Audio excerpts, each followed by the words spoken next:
И когда мою границу нарушают, я это очень чувствую. Поэтому не позволяю ни свою границу нарушать, ни нарушать чужие границы. Ты знаешь, я научилась говорить людям: не пользуйтесь мной. Это моя такая новая фишка. Мне важно, что я сама о себе думаю, и всегда это было гораздо важнее. Но, наверное, меньше всего в своей жизни я принесла зла. Меньше всего, чем добра. Да? Копаешь себя глубже, ты начинаешь понимать, что иногда нужно выходить за рамки позиции, чего ждут от тебя люди.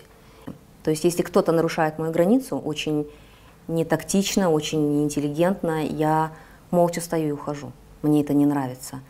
И я прекращаю свои отношения, свое общение с такими людьми, которые нарушают мой покой и мои границы, и мое понятие об этой жизни.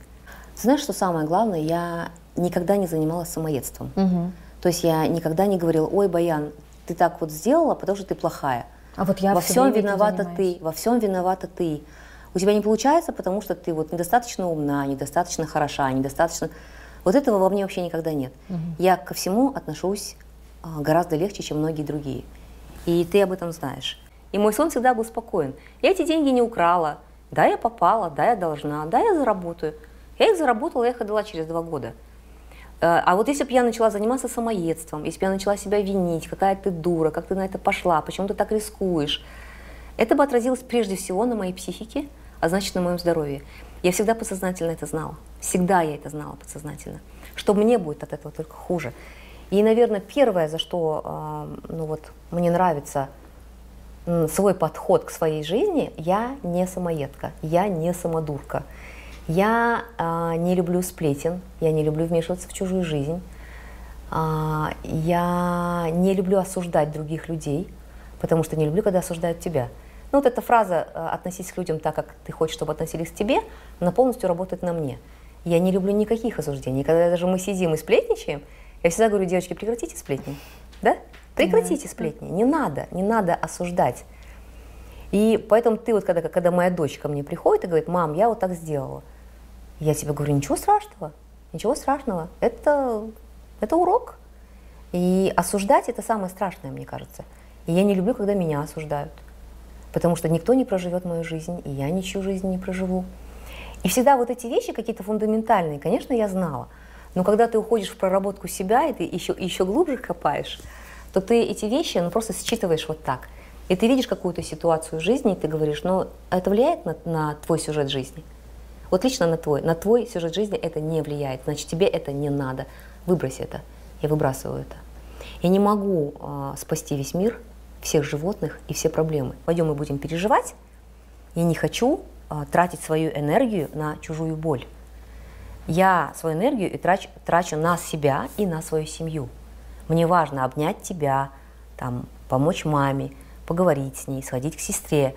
Я не растрачиваю свою энергию на извне. Это моя такая защита. Вот. И узнать себя глубже, я очень многие вещи после вот этой регрессологии я расставила вот какие-то правильные приоритеты.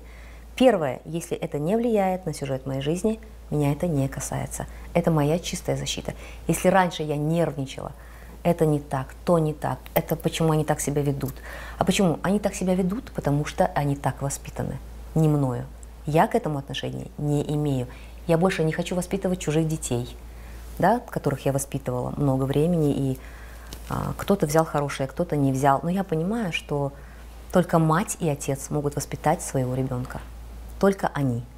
И только какой-то социум, в котором они растут. Ко мне они попадали уже готовыми личностями. Плохими, хорошими, глупыми, умными.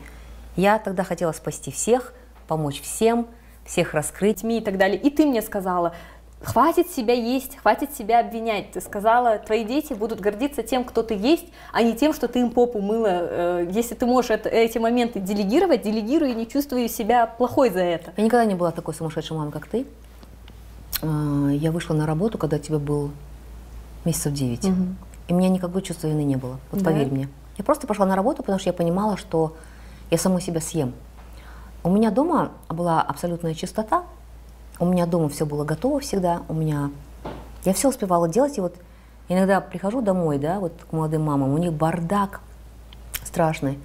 Ничего не готово, там везде все разбросано, ребенок орет. Я говорю: слушай, а почему у тебя так Ну, потому что у тебя в голове так. Хаос, на самом деле да. это хаос. На самом деле мне вообще было несложно. Я одновременно тебя усыпляла, варила тебе кашу, стирала твои пеленки, тут же гладила. Хорошо, чтобы очень спокойным ребенком было. Тут же у меня все было готово, и пылесос, и швабра. Ну, двухкомнатная квартира, там, знаешь, это несложно. И у меня было как в аптеке дома. И я все успевала, и у меня оставалось еще куча времени, ну, для того, чтобы как-то идти дальше. И я поняла, что я не смогу сидеть дома, я не мамаша, которая будет ради ребенка просто жертвовать. Нет, это не про меня. Тебе было 9 месяцев, я спокойно вышла на работу, и я не испытывала никакого чувства вины. Вот ты сейчас чувствуешь, что тебе недостаточно было материнского внимания? Я не чувствую, но Ну, я честно боюсь, скажи, что... чувствуешь или нет? Нет, честно, вот не чувствую. Мы даже... Сауле, я не хочу никаких советов давать, абсолютно. Я тебе советов не даю, как тебе быть мамой. Ты хоть один совет от меня слышала, как тебе быть мамой? Это твой Нет, кстати, ребенок, вообще. это твой ребенок, это ты его родила, это твой выбор, это ты его мать, это вы его родители. Воспитывайте как хотите. Я могу только приходить с подарочками и говорить: здравствуй, внученька, и как твои дела? Это не мое дело. Я могу тебе, я не знаю, но если там в крайнем случае попросить меня там посидеть с ребенком часик. Это в очень крайнем случае, такого не было ни разу за 2 года пока что. Я, во-первых, со своими-то детьми не сидела. Я всегда была занята. И мне это не нравится, Айсуля. Короче, вот классно, недавно ко мне мама Да. приезжала чай попить, и она мне сказала: вот слушай, ты выросла, а Яру вообще, ну, решила улететь, она тоже уже взрослая, и ты права, то, что вот у тебя главное, чтобы оставалась нормальная, здоровая связь со своим мужем, и чтобы у вас была работа, потому что я даже к ней вот звонила, говорю: приезжай ко мне в гости, она говорит: слушай, я занята, и это классно, что ты занята не моей жизнью, не моими детьми, не Ярушкиной там жизнью, а что ты занята в первую очередь своим делом. Ты знаешь, я вот не люблю планировать, как бы это там ни звучало, там все же говорят, нужно планировать, нужно вести дневник. У меня никогда не было никакого дневника, и я никогда ничего не планировала. То есть у меня, я же говорю, я не хочу заниматься самоедством. Зачем планировать, если только Бог может расположить все твои планы? Я всегда уповаю вот на Всевышнего, всегда прошу Его о благополучии. Вот. И у меня, собственно, вот каких-то планов. Мне нравится то, что я всегда занята. Вот то, что мне нравится в себе, что я занята любимым делом. Поэтому я даже не могу сказать, что я вообще, в принципе, работаю. Я, честно, кайфушница по жизни. Потому что вот все, что я делаю и делала, и, дай бог, сделаю, мне приносит, кроме удовольствия, мне это ничего не приносит. Успешный проект, провальный проект, не важно. Мне важен процесс того, что я в процессе создания. Мне нравится создавать. И мне нравится ждать какой-то, ну вот, что дальше, да, что из этого получится. И мне нравится вот эта мысль. А ведь когда-то эта мысль была просто в моей голове. Она просто у меня пролетает в голове, а потом ты это видишь уже где-нибудь, на ком-то, на чем-то, на экране, в проекте. И мне вот этот кайф. Прикинь, вот ты занимаешься в жизни своим делом. Это, ну, такая любовь Бога, да, к тебе. Я понимаю это, что вот Он мне просто подарил вот это, то, что вот я сейчас делаю. Ну, уже 30 лет. Много раз не получалось. Меня 9 раз увольняли, у меня много раз чего не получалось. Но я садилась и говорила: ну ладно, не сегодня, ну давай завтра. И вот это вот внутреннее такое спокойствие и уверенность. Самое главное — это уверенность в том, что ты это сможешь сделать. Если у тебя нет этой уверенности, ты никогда этого не сделаешь. Поэтому, Айсуля, я тебе говорю, не мельчеши. Не мельчеши. Ты должна четко знать: вот это моя цель. Ну хорошо, не сегодня, так завтра. Успокойся, успокойся. Не надо быть сумасшедшей матерью, сумасшедшим блогером, сумасшедшей дочерью, сумасшедшей женой. Будь спокойна, будь спокойна. Просто успокойся. Просто ляжь. Вот иногда я просто ничего не делаю. Я ничего не делаю. Я могу 3 дня вообще ничего не делать. Я думаю, ну мне же сейчас классно. Выбери себя. Мне сейчас классно. Ты куда-нибудь сейчас хочешь пойти? Я лично не хочу. Поэтому я никуда не иду. Не хочу быть удобной, не хочу быть хорошей для кого-то. Я не могу быть хорошей для кого-то. Я плохая, может быть, для 20% в стране, а может 30%, а было что и в 100%. То есть меня мочили и в розы, и в говно. Потом в розы, потом в говно. На пьедестал, потом в туалет. На пьедестал, потом в туалет. И я настолько вообще к этому отношусь философски, что это все вообще меня не касается, потому что только я знаю правду о себе, и только мне самой собой жить, мне самой собой разговаривать, мне самой собой спать и спросить, а тебе стыдно за это или не стыдно, а тебе за это хорошо или плохо. И никто не залезет в мою голову и не прочтет мои мысли. Поэтому не надо быть для кого-то хорошей или для кого-то плохой. Ты все равно будешь для кого-то хорошей, и все равно ты будешь для кого-то плохой. И ты даже этих людей не знаешь.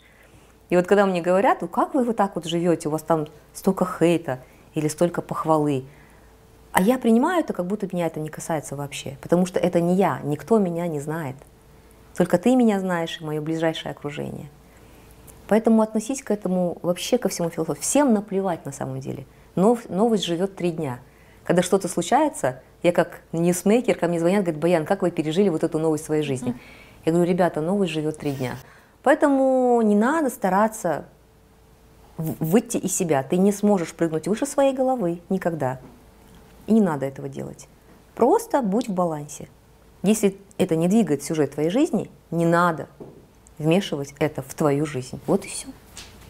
Короче. Доча, вот у меня нет ролевой модели. Никогда не было. Ну как у меня с такой мамой может не быть? И не надо. Ты не проживешь мою жизнь. И не надо жить мою жизнь. Живи своей жизнью. Я тебе подарила жизнь. Пусть у тебя будет твоя судьба, твоя счастливая, уникальная. Никто не проживет твою жизнь. Никто не проживет мою жизнь. И я не считаю нужным вообще иметь какую-то ролевую модель. Меня тоже часто спрашивают, кто ваша ролевая модель, на кого бы вы хотели быть похожи. Я хочу быть похожа так, немножко на Маргарет Тэтчер, да, какие-то черты ее взять.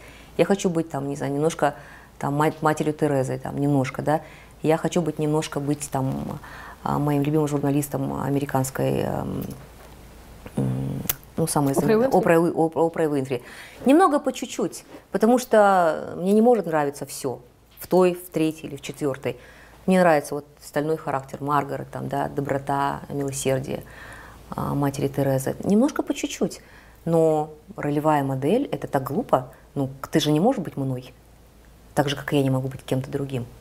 Не воссоздай себе кумира. В Библии написано, не надо создавать себе кумира. Вообще не обязательно это делать самой. Но там, где чисто, там, где опрятно, там нет бардака прежде всего в голове. Вот это важно. И не будьте сумасшедшими мамами, потому что дети этого не оценят. Это точно. Когда ты сказала, у меня дочь не спит, я схожу с ума, мне нужно это, мне нужно то, мне нужно к доктору, мне нужно сюда. Я говорю, я сказала тебе, дочь, успокойся. Тебя дети будут ценить не за то, что ты им задницу помыла. Она так и сказала, я просто смягчила. Да, я так и сказала. Ты помнишь, что я тебе задницу мыла? Ты же этого не помнишь, а что ты помнишь? Ты помнишь что-то другое, да?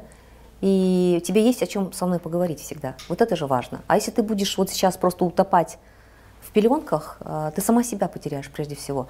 А если ты потеряешь саму себя, то ты и детям ничего не сможешь дать. А детям ты можешь давать только свою энергию любви, энергию заботы. Но ты не можешь ее дать, если ты сама не будешь восполнена этой энергией, понимаешь? А это не только дома восполняется, это восполняется извне. Это твой социум, это твои отношения, это твоя работа, это там, где ты наполняешься, это твой муж прежде всего. Я что-то такая умная стала, вообще капец, чего я умничаю. Вообще я не хочу давать никаких советов, я так про себя рассказываю.